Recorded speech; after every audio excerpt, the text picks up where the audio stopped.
We persist, paving the path to justice. That's a theme of this year's celebration to honor the late Dr. Martin Luther King Jr. Here to share more on its 50th year of events is LaVonda Brown, Executive Director for the YWCA of Greater Charleston. It's great to have you back.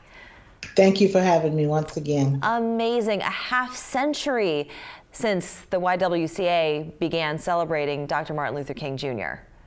Absolutely. We were among the first in the country, certainly the first in South Carolina, to begin recognizing the life, work, and just the life of Dr. Martin Luther King and his legacy of social justice for everyone. Absolutely. And you have a very special Grand Marshal who is going to be headlining for this particular event. And I don't think you could have picked a better person for it.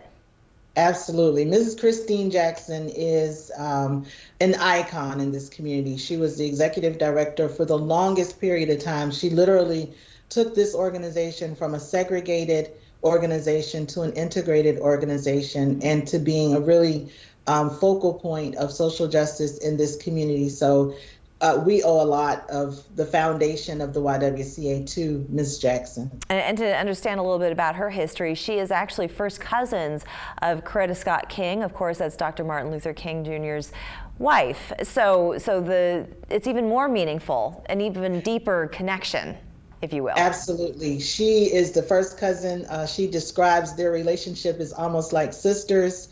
And so when Dr. King was assassinated, it makes perfect sense, knowing that history, that she would want to use her platform to ensure that he was honored in a respectful and a way that his legacy could continue to live on. Most definitely. And to give it some context, when she became director of the YWCA here in Charleston, it was 2 years later that Dr. King was assassinated.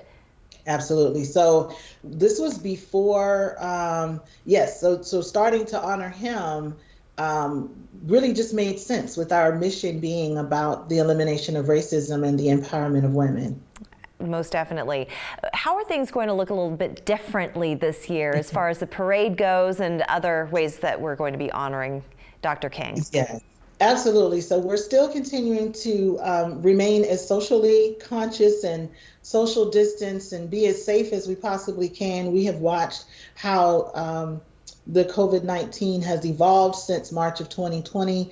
So we are continuing to do as much virtually as possible and to be in person in a safe manner. So there will still be the virtual presentations of the parade, the breakfast, which we're calling the summit, and the ecumenical service. But for our sponsors and for our invited guests and, of course, like our elected officials and such, we will have a small in-person gathering for the viewing of both the ecumenical and the business and professional summit. Wonderful. And for people who are unable to attend the parade, ways in which they can honor Dr. King in their own way, ways that we can Absolutely. further his legacy as individuals.